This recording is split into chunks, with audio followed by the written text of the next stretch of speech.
Hello and welcome to Mediumship Matters with me, Hannah Macintyre. And today, season 2, episode 22, so lots of twos, it must be a good omen. I am talking to the beautiful Emily and her stars, who I've been stalking all over Instagram. Hi, Emily. Hello, Hannah. I'm so excited to be here today. Really excited to have you. I think this is going to be a good one. So the first question, as I said to you, is the horrible one. Introduce yourself. Tell us a little bit about you. Okay, let's see. My name is Emily. I live in Colorado in the States. I am half Canadian, half US, so I've always felt an affinity towards other cultures and more than just where I live. I love connecting with the world at large. I am a medium. I am an evolutionary and intuitive astrologist. I love to get into the astrology and karma about why you're here and what your life patterns are. I connected recently through the Akashic Records, through astrology. I'm fumbling my way through the world of woo and discovering new things constantly and just excited to share them with others. That's sort of where I'm at. I'm 45. I don't know what I want to be when I grow up. I have 2 dogs, a lovely husband. Amazing. So you've got quite an amazing and exciting CV, and certainly for the listeners of this podcast, because we've never had an astrologer and we've never had anyone talk about Akashic Records. So I'm going to be picking your brains. So let's start with astrology. It's something to do with the stars, right? It is. It's so funny. My connection to astrology really comes through my grandmother. She would have been 99 about a week ago when she left the earth at night. She was 96. And every year for my birthday, she would cut out my astrology from the newspaper and just let me know what my year was going to be like. And it was something that I think she resonated with as a child, coming from the Great Depression. And astrology was popular at that time. There were lots of radio shows and newspaper articles and booklets you could get about it. So I wish now I had talked more about her love for it. But after she passed, I missed that. And I got a reading for myself. And my jaw hit the floor. Like, I was speechless during this entire incident, because this person was telling me things that you know about yourself, but sometimes you think are A, wrong, are B, the things you think you need to fix, and are the things sometimes you can't even articulate about yourself. Mm-hmm. And I was like, whatever this is, I need more. So I started studying, and it is in so many ways like learning another language. It can be really intimidating. People talk about squares and transits and ingresses and houses, and you're like, what does this mean? So part of my astrology journey is to simplify it. I love to teach people about the elements: fire, earth, air, water. That is the basis of everything in astrology. And from there, I've done readings about, what is your career path? What is your business looking like? I think as someone who's living through that midlife portion, it's like, what do I really want to do while I'm here? And I like to help others work through that. While I was doing some readings, there's positions in your chart known as the North and South Node. It's your past life karma, your future destiny. And I started to pick up past life information from the chart. And I thought, well, this is really interesting. This feels Akashic, but I'm a Taurus by nature, so I'm much more scientific based. And so sometimes diving into the woo for me is like, I don't know. It can be even too woo for me. And so going into the Akashic sounded like this whole other thing I wasn't sure I wanted. But what I have discovered by opening people's records is the amount of healing information that come through, because we have these innate fears and challenges that we are born with, and we don't even understand sometimes where they come from. They're so subconscious, and we resonate to things that don't make sense, that haven't, shown them the way in our life of maybe how we received them. But by going into the records, I can find links to other things that you can help release that through. And it's been fascinating, aside from being a medium and talking to spirits on the other side. So Yeah. like, What a yeah, combo. right. What Oh do I my want to do goodness. today? Yeah. So what started your journey with spirit then? Because you obviously mentioned what Right. started with astrology. This was eons ago, early 2020 or early 2000s, excuse me. I was doing a lot of ancestry research, trying to connect back to my roots, family tree, that sort of thing. Mhm. And I was helping a friend with her family tree. And she had been in a car accident and had some money that she needed to kind of figure out what to do with at the end. And I took her to someone to talk to that day. And the evening came, I was sleeping, but it was not a restful sleep. And I just remember this feeling of like a record playing in my head. And this must have been 2012, 13, somewhere in there. Mhm. And I woke up and I just thought, this is a terrible night's sleep. Went to the restroom, came back. And when I laid down, it was like this flood of information.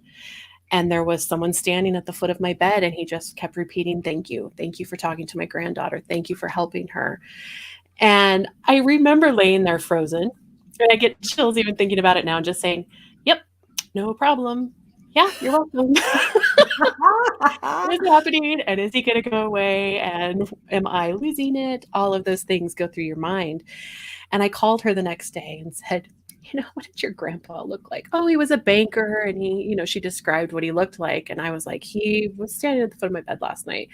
And at that point, I mean, I shrugged it off. She kind of blew it off. You think, did you eat bad vegetables for dinner? Like, what happened? But the more I sort of went through my astrology awakening, the mediumship development came along, and it was just something that pulled me in. And I've always had that intuition, even as a kid, the the empathy, the alertness, the sensitivity was always there. But it's Mhm. so easy to ignore it and push it aside. Yeah, Yeah. absolutely. So the spirit sent you a very big sign. Very big. Incredible.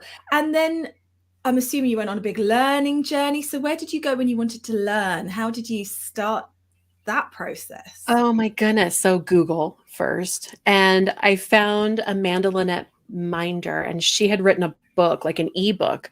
So I was able to download it onto my iPad and kind of read it in secret. Like, this is what happens. And have you had these experiences? And I was like, yes, check, check. And so then I started playing with, could I feel the difference in pressure in my ears if someone was nearby? And could they tell me if they were male or female? I mean, I started very rudimentary, just picking up the subtle shifts and the subtle awareness. From there, I found Monica Tenkate. She had a TV program over here in the States, Monica the Medium. She was in college, and just kind of sharing her experiences as she was growing up. When I found her online, she had a podcast in the early podcast days and had a mediumship development class. And I was literally sitting in a car wash with my husband, and I just hit buy. Like, Yeah. I need this. I don't know why. And that opened the floodgates for me. Yeah. Amazing. There, I've also worked with Danielle Sarank of Squamish Medium, and had a few mentors along the way until you kind of reach its point where you think, okay, I got to try this on my own for a while. And it's back and forth, right? That walk of development is constant. Absolutely. Never done, Never. sadly. Yeah. And the worst thing you can do is think you're getting into a good place, because then the spirit world will show you how little you really know. Thanks. Okay, so you've talked about past lives and the Akashic Records and going into that. So could you just talk about that for somebody who perhaps doesn't even understand what a past life is, or the impact that that can have on somebody? Right. So one of the best descriptions I've ever had for how higher consciousness and souls work is to think of an orange, a peeled orange, and you've got segments in that orange. And so as a whole, the orange represents our higher consciousness, our spirit, our greater source. A piece of that orange can come down and be here in my life. A piece of that orange can be somewhere in a different life, but they are all connected or all part of that larger orange. And so what happens, I believe, and as I've connected to spirit and what they've shown me, is that we come down multiple times, right, to learn different lessons, to connect to our loved ones in different ways. And because that is energy, energy leaves an imprint no matter where it goes, what happens. And that imprint is an invisible fabric, so to speak. And so when you enter into the Akashic Records, you're connecting to this energetic field. It's not hidden in a library in the clouds. It's not that woo, I guess to say. It's much more about connecting to the energy field that you have within you and around you. And the Akashic records everything through time. So when I go into someone's records, I always like to say it does look like a library. That's kind of what makes me feel comfortable when I enter them. But everyone's guides that are there are different every time. And it's fascinating. Sometimes I have these beautiful earth goddess women. Sometimes they're like hobbits and they move kind of slow.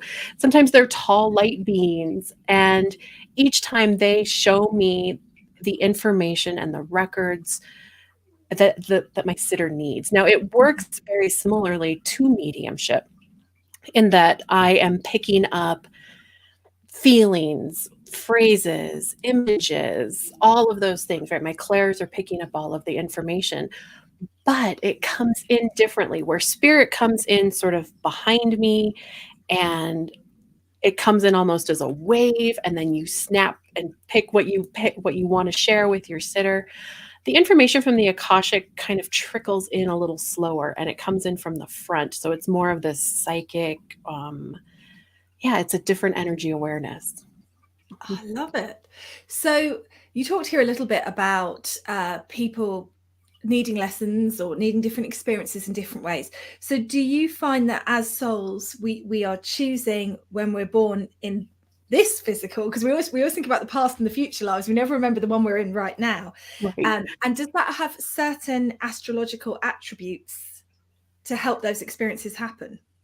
Was there a question? Yes. Did that make sense? Right. I mean, the fact that we can look at the moment you were born on your birth chart with your stars and say, this is the blueprint to your life. It's not like a roadmap. It's not saying you have to turn left here, you have to turn right here. It's saying these are the talents and the gifts that you've been given. These are the challenges you've been given, and you have free will to do with whatever you want. But you can also then look at those points and say, okay, in your past life, you didn't speak up, you didn't use your voice. And so in this lifetime, you've been given more expression for your voice and more ability to stand up for yourself. Now, you can take it to an extreme and go too far. You can ignore it and say, no, that's not comfortable. I feel more comfortable in what I did before. But at least knowing what your stars are, I think, for me, has always allowed myself and my clients to sort of lean back into that place of comfort of, it's okay, this is who I am right now. Because we're constantly comparing ourselves, even as mediums to other mediums, but in everything you do within family dynamics, why don't I fit into my family? Why do I feel like the black sheep, so to speak? But we choose when we come in and what lessons we hope to learn in this life. I absolutely believe it. So do I. Fantastic. So you've got all of the astrology stuff going on. Then you've also got your work, your evidential mediumship, connecting to people's loved ones. So obviously you've had the granddad coming in. That's a pretty profound experience. But have you got any other experiences that you'd like to share with us about your work with spirit? Oh gosh, where to even start? I think mediumship for me is, not only is it a gift for me when I connect to these people, because connecting to the love and the energy that is on the other side is one of the most profound experiences. And at the same time, delivering these messages to my sitters, to those who are here and grieving the loss, can sometimes be really hard. Here we are sitting in this incredible glow of love, and we know that what they are experiencing is incredible. And I've had a sitter in front of me say, but are they receiving the money I send them? What are they doing for work? Are they okay? And it's hard because I know they're creating this beautiful reality on the other side that doesn't require money, that Mhm. doesn't need their job to justify how they get through their day. But I also want to, as clearly as possible, deliver the messages of the loved one still being with you, that they see the things that are happening. I think those are some of the most profound experiences, is saying, you know, your dad is telling you that when you threw your arms up in the other night and said, what else can I do?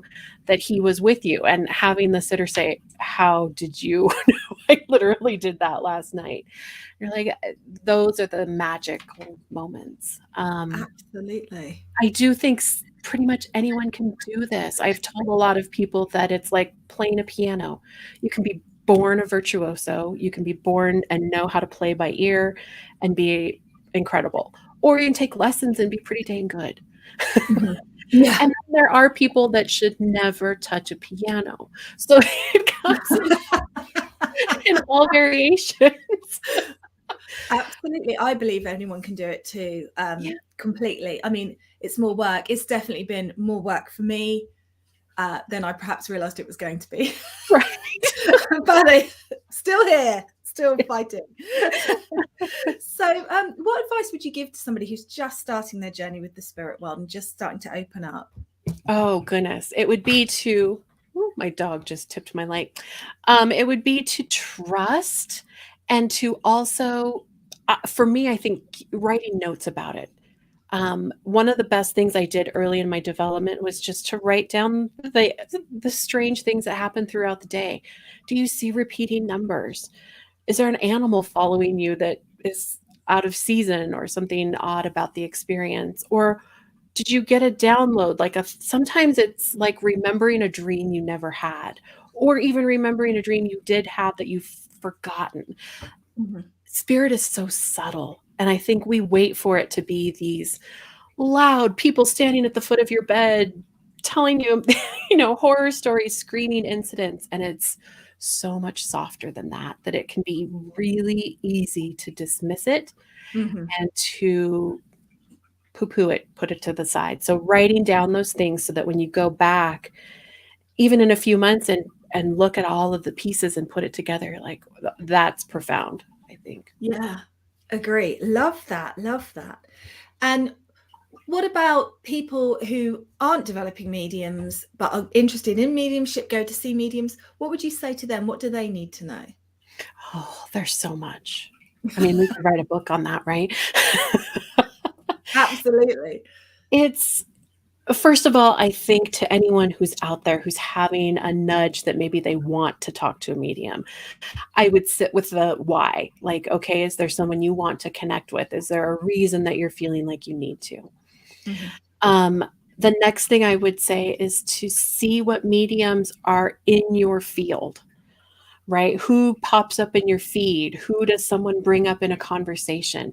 Because I know for myself, I'm not a drive-by message delivery service. So if I'm at the grocery store and the person next to me getting their bag of frozen peas has a loved one, and the loved one is like, no, I need you to tell them. I tell Spirit, I so appreciate that you're here. I love that you're trying to connect me, but I need you to work on them to get a reading. It is not my place to deliver this information while they're in the frozen food section. So that being said, if it suddenly is in your awareness, then look at the mediums that are around you, because it is possible that your loved ones are directing you to them in some way. And not every medium is for every sitter. So much of what we share in our readings are experiences, and I talk about the personal library, right? What things we have within us that they can reference. It's like playing a spiritual game of charades.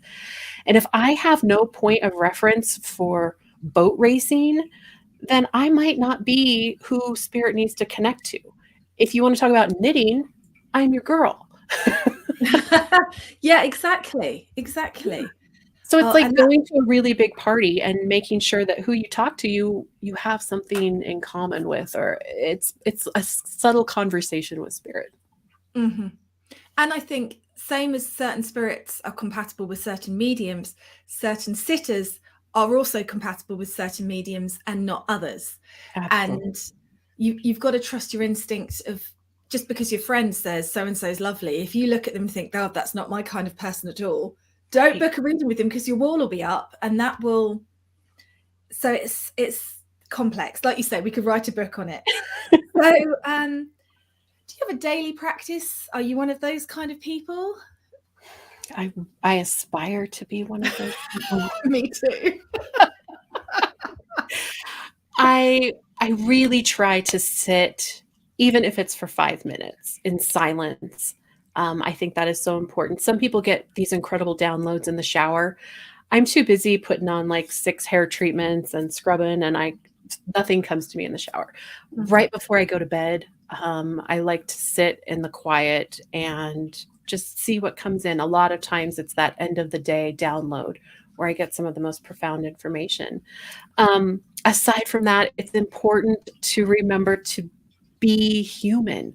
I think so many light workers it feels amazing to connect, and it feels amazing to do the work we do, but we have to remember that we have to go outside and take a walk and have fresh air and drink our water, clean the house and take care of all of our human tasks. Absolutely. So. I agree. I aspire to it too. That was such a great way of phrasing it. It really made me laugh. And thank you for being honest, because and this is part of the problem, a lot of people propagate the myth, if you like, that all of us mediums, we are, floating through life, living on water and fresh air. And I think it's important to have the conversation that we are human, being human. Right. Sometimes, I just had an argument with a customer service agent before I came on here. We have to live a human life, and that it doesn't go away. So you believe we incarnate here for learnings, for our soul's growth, but you also mentioned experiencing our loved ones in different ways. Can you explain to us what you mean by that? Oh, that's a good question. What's hard sometimes and I even struggle with this in many ways, to wrap your mind around, is that we are essentially energy, and energy can take different forms. So let's say you come into this lifetime and your mother is here and you've got a brother, but let's say in the last lifetime you were the mother and your mother was actually your child, and you worked through those relationships in a very different way. Mm-hmm. I think it's important to realize that the people that are in your life are there for a reason. And even the people that you clash with the most and think, oh, there's no point for this person being in my life, there really is. And it may be so subtle as to just remind you of one lesson or one thing or one contract you had in a past life. But realizing that we as energy travel and shift and can even live now on multiple timelines. I mean, don't get me started. We could talk about that too, but oh, I wish you would. It's fascinating.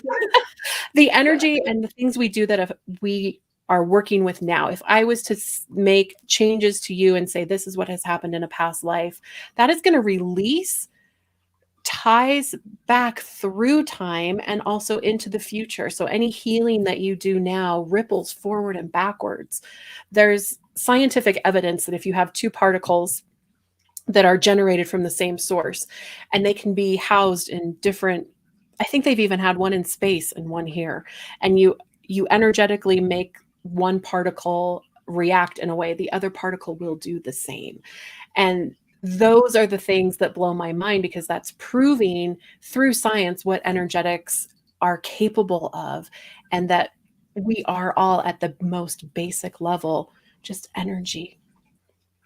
Mm-hmm. Wow. Love that. Thank you. Yeah. I've got to stay in the zone. I always do this. I'm so fascinated by the guests. I forget that I'm the one asking the questions.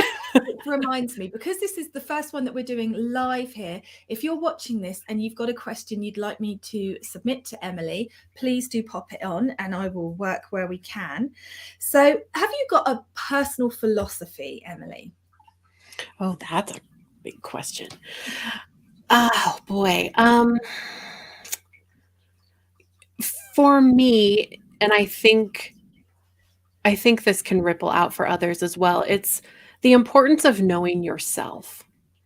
That you can't move forward in your life until you know yourself and you know your lessons and you know what makes you happy, what makes you tick even. It's as simple as what lights you up in this world and what doesn't.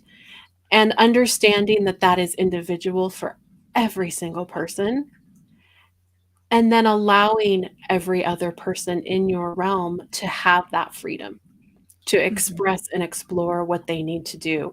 One of the most beautiful things I think I've learned through astrology is understanding there are 12 different basic zodiac signs, but the amount of patterns that can come out of that are infinite.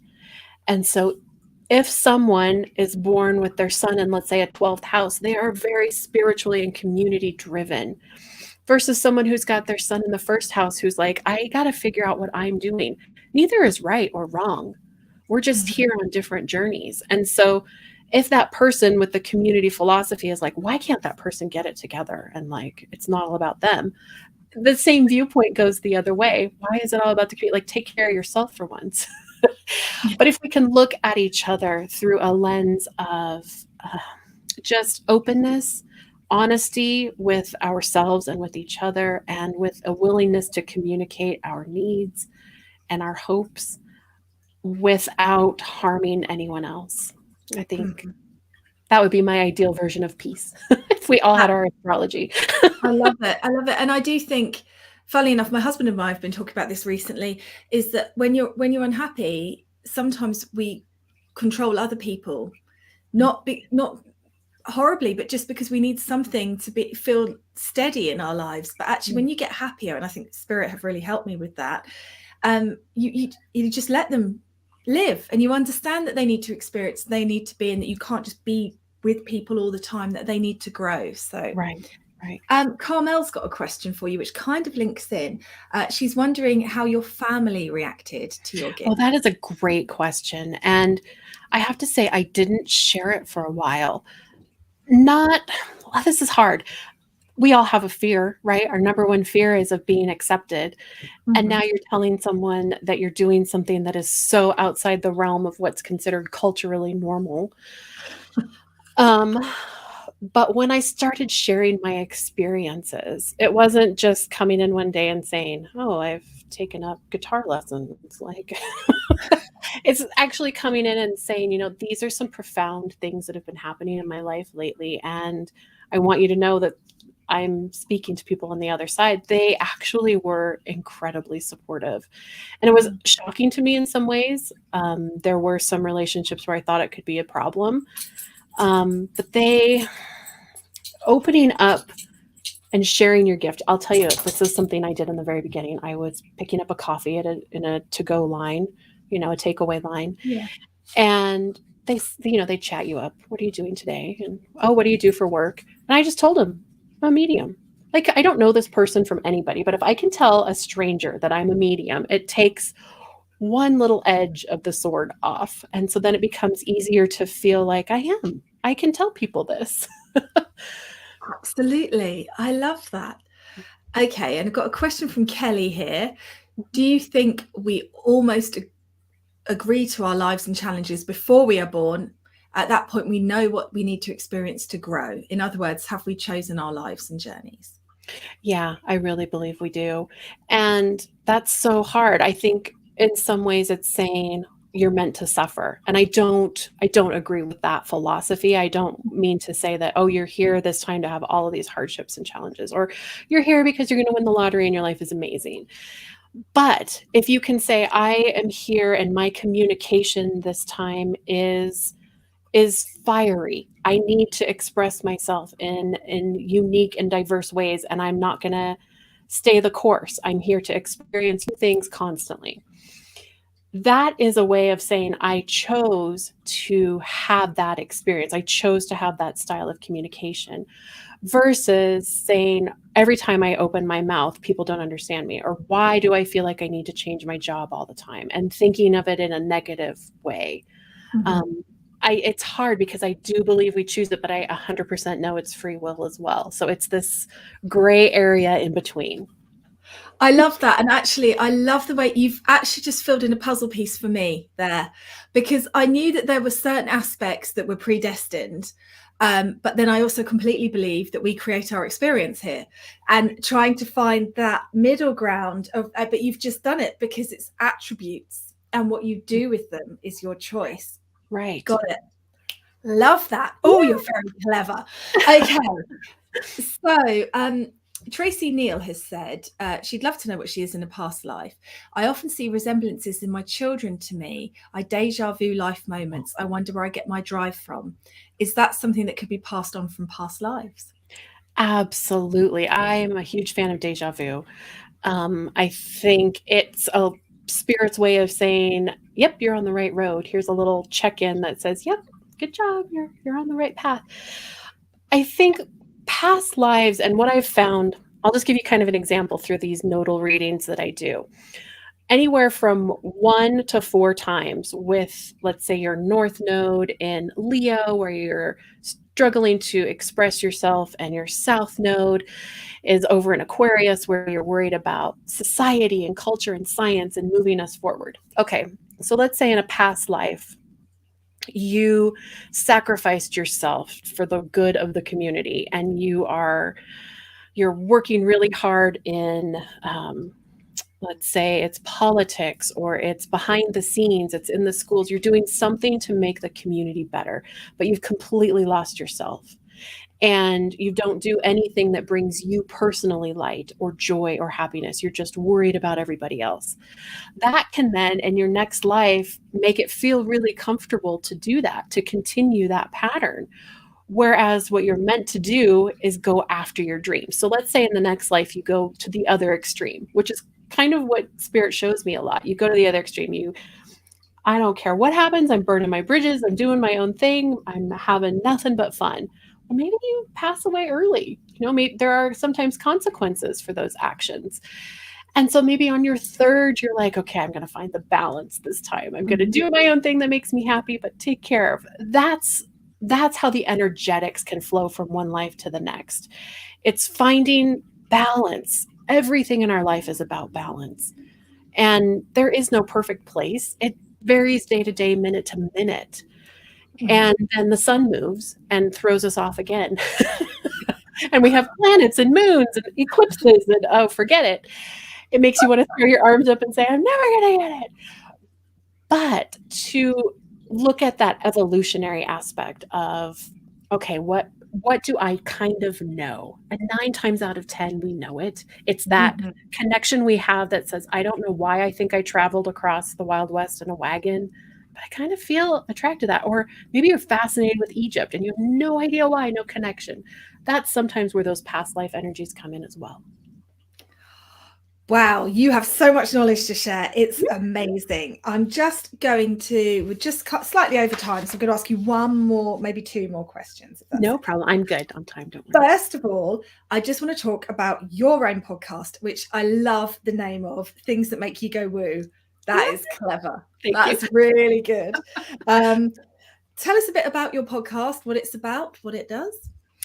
So part of what has driven me through my development process is walking that line between science and woo, and history and woo, because so many things we think we know, developed in the last 100 years have actually been with us for millennia.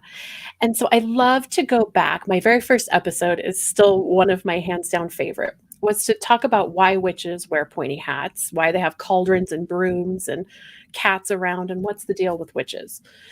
Okay, we can think it's Hollywood, we can think it's Disney, but it goes so much further back. If you trace the origins truly back, we didn't always drink a lot of water. Water was contaminated. Water wasn't safe, and so you could boil it. And on top of that, then you have to add grain so that you can get some nutrition out of this water that you're drinking. And it was women's work to brew beer, essentially. And what happens when you get to the plague is that there aren't enough women to brew beer for everyone, so they start selling it. And if you're in a marketplace and you need to be seen, you wear a pointy hat.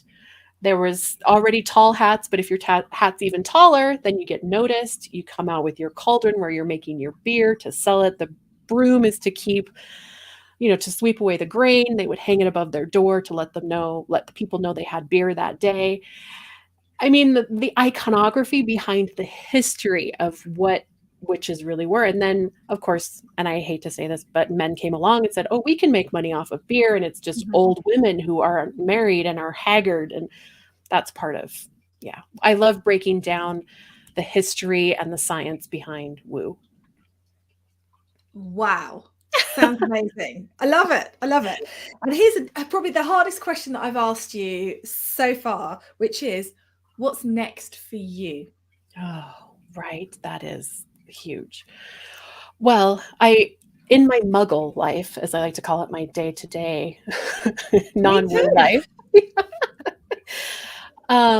I help my husband run his business, and I do the bookkeeping and the behind the scenes work, and that keeps me super busy in the spring. And at the same time, I'm desperate to get back and connect to spirit. I've had some investigative and how would I say it? I've had a calling to dig into forensic work and help with police officers looking for information surrounding murders and deaths. It's not exciting, but it is something that I feel is calling to me. I've had some things come up with that. I love the astrology. I'm hoping to get my first big elements course out this year. And then I'm also developing a third eye library where there will be all sorts of programs you can take and follow your own woo. I think the biggest lesson for people when they're on their journey is to not be afraid to go down a path and explore something if it's calling to you, and that you aren't going to develop like anybody else. Your journey is not going to look like anybody else's, and you can't judge yourself based on what's going on around you. So if you're in a community and the community says, we're learning about X, Y, and Z this month, and it doesn't resonate, go explore something else. And so that's what I'm hoping this library can provide, is a way for you to explore courses and classes from people all over the world that have information to share that maybe isn't being taught locally to you. Amazing. That's it. I'm glad I asked. So much you've got on. So if you're listening to this and you're not watching it live, please do check out Emily. You can Google Emily and her stars. She comes up. You can also find her on Instagram, same name. And thank you so much, Emily, for sharing the abundance of knowledge and information. This will be a double listen one, undoubtedly, with us. Thank you so much. You're so welcome. Thank you for having me. It was absolutely delightful.